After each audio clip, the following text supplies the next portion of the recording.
Knife Detector here, and I want to wish you all a very happy Monday. Yes, it's the start of the week.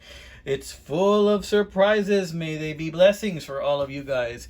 All right, guys, so check it out. We have here an original yellow Spyderco Clip It Rescue. Okay, best I can tell, this bad boy came out somewhere in the early 90s, and I've been wanting a yellow Spyderco Rescue for a long time. So when I saw this Clip It come up, I made an offer for 30 bucks.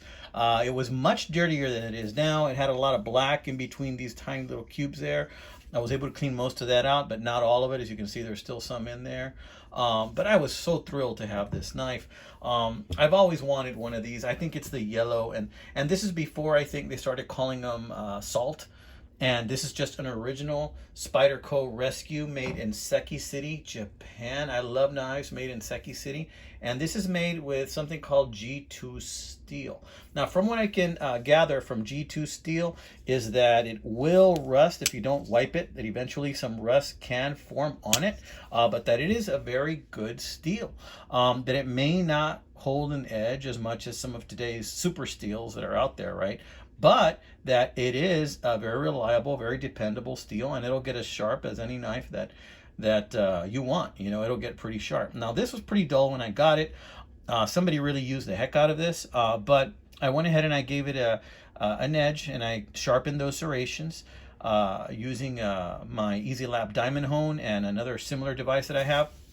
And it's back pretty close to really sharp. I mean, it's sharp enough. It'll get the job done, but I still got a lot more to go on this bad boy right here. And I'm going to enjoy doing that because you guys know it's part of the knife collecting hobby. You know, sharpening knives, maintaining knives, you know, trying to find excuses to use our knives. You know, this is all part of the knife collecting hobby, you know. And I love these easy open, this big hole here that just screams Spyderco, right? So I was at Walmart the other day. I was at Walmart and I had this thing hanging out of my pocket, you know, with the clip, because, you know, with the clip, it goes in, it sticks out about that much. People can pretty much still see what you have. And this guy just kept staring at my pocket. And I think that he knew exactly what it was that I had. And, you know, he didn't talk to me about it or anything. And I'm certainly not going to walk over there and go, hey guy, is that my knife you're staring at? I hope. No, I didn't have that conversation. Wasn't about to have that conversation at all. So I went ahead and I just let it go. And I noticed that after a while, he just moseyed on over to the next aisle. But I could tell he was looking at it because he probably wanted to think maybe it was a Spyderco salt maybe I had in my pocket, or maybe he used to have a knife like this back in the day, in the 90s, early 90s, when I think this bad boy is from, and maybe he lost track of it over the years. You know, a lot of times we lose track over our knives, you know, unless you're meticulous about where you keep them and where you got them locked away. You know, sometimes I find myself wondering, knife detector, whatever happened to that knife? And then I think to myself, well, let me go back, check, and I check, oh, I sold that one a long time ago, or I did a trade for that one. You know, sometimes as we get older and so many knives have passed through our hands, you know, it's hard to keep track of all of them, right? But yeah, absolutely. You know, I'm very happy to have this one and add it to my stable. I don't have very many Spyderco knives, guys. I have maybe 2 or 3, but I'm very happy to have the ones that I do own. And the ones that I do own, I get them because they appeal to me. Not every single Spyderco knife appeals to me. Honestly, I have to say there's not many Spyderco knives that appeal to me aesthetically. The thing that first draws me to a knife is the blade. There's another Spyderco knife out there that really appeals to me, and I forgot the name of that knife. I have the Spyderco Harpy. I have one of those. I also have another original Spyderco Clip It with a serrated blade, and I have this one, right? But there's another one that has like a weird hump over here, and it kind of like goes like this way on the top of the blade. Looks totally weird, but I kind of like it, but it's pretty expensive. I think it's also a rescue knife. I think it might be the new Rescue Salt.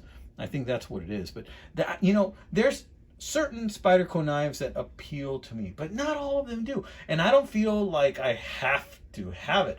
I think that Tobias Gibson touched on this just because it's the next in Spyderco knife, the next thing that they make and have out there to sell, I don't feel obligated to buy it, you know, if I'm not enamored with it. You know, I'm going to buy what I like, and I'm going to buy what I can afford. And this happened to fit the bill on both counts. So I wanted to share this with you, my friends. This is going to be something I'm going to be EDCing in the weekends. And speaking of EDC, a while back I showed you like a little EDC leather pouch that I have that has like 3 sections in it to carry stuff that I made, that I actually converted from a holster that I had made years ago. And I decided, well, you know what, I'm going to convert it into, because I don't use it anymore, into a little EDC kit for my knife and a flashlight and a pin.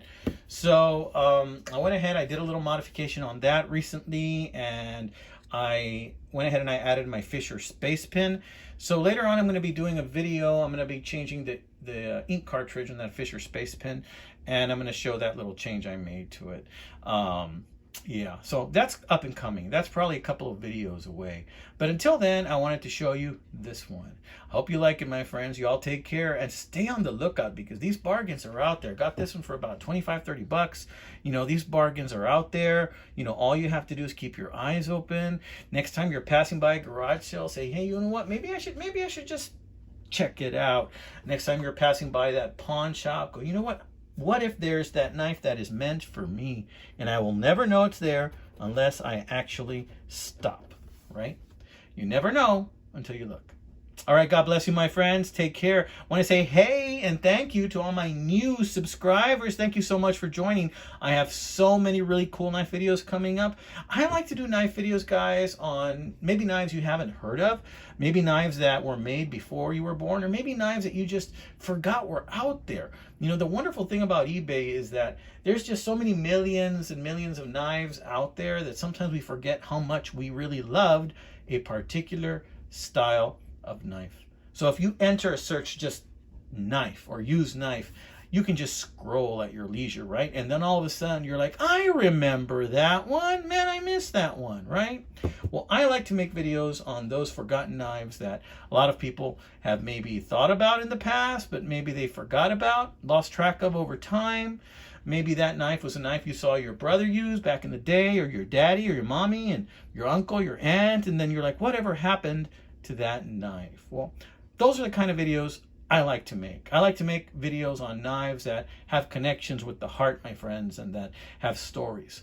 So this has been another video by the Knife Detector. I hope you guys are doing well. God bless you, friends.